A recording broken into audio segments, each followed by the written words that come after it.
बिस्मिल्लाहिर्रहमानिर्रहीम। सबसे पहले मैं अपने प्रोग्राम डिपार्टमेंट के बसरा साहब का और काशिफ बड़ाई साहब का शुक्रिया अदा करता हूँ कि उन्होंने आने वाले वक्त में मज़ीद जो ख्वाहिशात की हैं, जो जायज़ ख्वाहिशात हैं, इंशाअल्लाह हम इनकी तवक्कुआत पे पूरा उतरेंगे और फिर सारे इसी तरह इकट्ठे होंगे कि प्रोग्राम के जो मसाइल थे वो हल करने के बाद सुरखरू खड़े होंगे। 2021 में तमाम पीटीवी के एम्प्लॉइज का मशल पे जो एतमाद था वो हम हासिल करने के बाद आज हम आपके सामने सुरखरू खड़े हैं कि वो मुश्किल मरहला गुजारने के बाद, वो महरूमियाँ ख़त्म करने के बाद पहली दफ़ा इस तरह हुआ है कि जो जीती हुई पार्टी है वो आज बिल्कुल सामने ऐसे खड़ी है कि वो अपने जनाब अल्लाह जो खुशी के लम्हात हैं वो आपके साथ शेयर कर रही है। मैं इस मौके पे दो बातें जो खुसूसी तौर पे करना चाह रहा हूँ वो ये है कि उनकी बौखलाहट का यहाँ से अंदाज़ा कर लो कि पहली दफ़ा हुआ है कि वो ख़वातीन के कंधे पे जो उन्होंने मशहद यूनियन पे वार किया और ऐसी शख्सियात पे किया है कि जिनकी मेरे ख्याल में सारी जिंदगी किसी से ढकी छुपी नहीं है।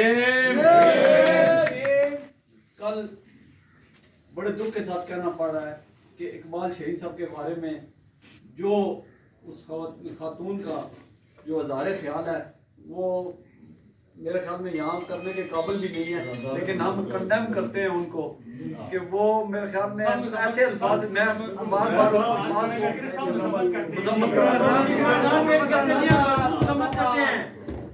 इकबाल शहीद साहब का किरदार दुश्मन भी उनके बारे में जो कहते रहे हैं वो तारीख निकाल के देख ले कि क्या कहते रहे हैं। और अब चौधरी फारूक के बारे में जो उन्होंने कहे हैं, चौधरी फारूक किसी से ढका छुपा नहीं है, उसकी शराफत की जो कस्में हैं वो दुश्मन भी खा रहे हैं और दुश्मन पे भी बुरा वक्त आया तो चौधरी फारूक ने अपना कंधा हाजिर किया उनके लिए।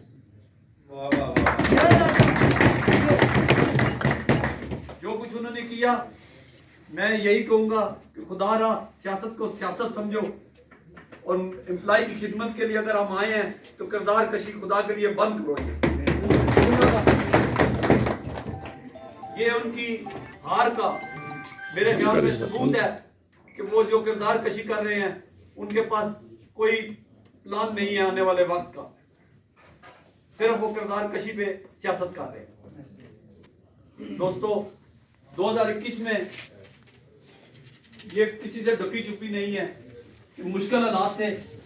मशहद यूनियन ने जीतने के बाद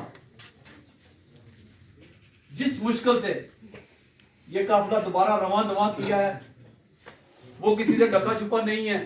यूनियन ऑफिस बंद था, मराहत बंद थी।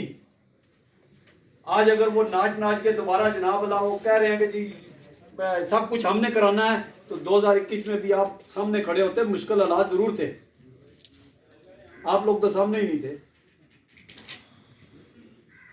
मशहद यूनियन ने जितनी चीजें बंद थी उस पे सारी चीजें वापस करवाई। 20% अगर कुछ रह गया है तो वो ऑलरेडी अदालत में है और इंशाल्लाह जहां 80% हम वापस लेके आए हैं तो 20% भी हम भी लेके आए। पेंशन के मामले में इस दफा इलेक्शन सारा पेंशन के सर पे हो रहा है। पेंशन जितना मैदान सजा है, जितने मामलात हुए हैं, चाहे सफारती सतह पे हो, अदालती सतह पे हो, टेबल टॉप पे हो, वो मशर के क्रेडिट में है कि सारे माल मशर ने जनाब अल्लाह अटेंड किए हैं। उनका कोई भी कदम पेंशन के हवाले से अगर उन्होंने कोई उठाया है तो वो बता दें। सिवाय इस वक्त जो पेंशन के मामले में वो जो दिखा रहे हैं वर्किंग, वो मशर की वर्किंग है, वो मशर का सारा काम है जिसको वो बार बार के दिखा रहे हैं लोगों को कि हमने ये करना है, ये करना है। और भाई ये करना नहीं, हम कर चुके हैं, हम तो इस वक्त आखिरी मरहल में है उस पे। इन्होंने सिर्फ इतना किया है कि पैसे इकट्ठे किए पेंशन की मद में, 12 लाख रुपया इकट्ठा किया, लेके निकल गए।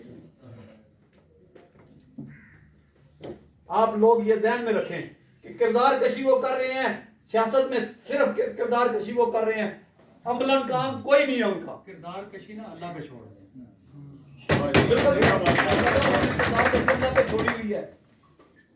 हमारे किरदार किसी से छुपे नहीं है। टीवी में ही सारा वक्त गुजार दिया, 25 साल मुझे हो गया, 27 साल हो गए टीवी में। अगर कुछ होता तो निकाल के बाहर ले आते।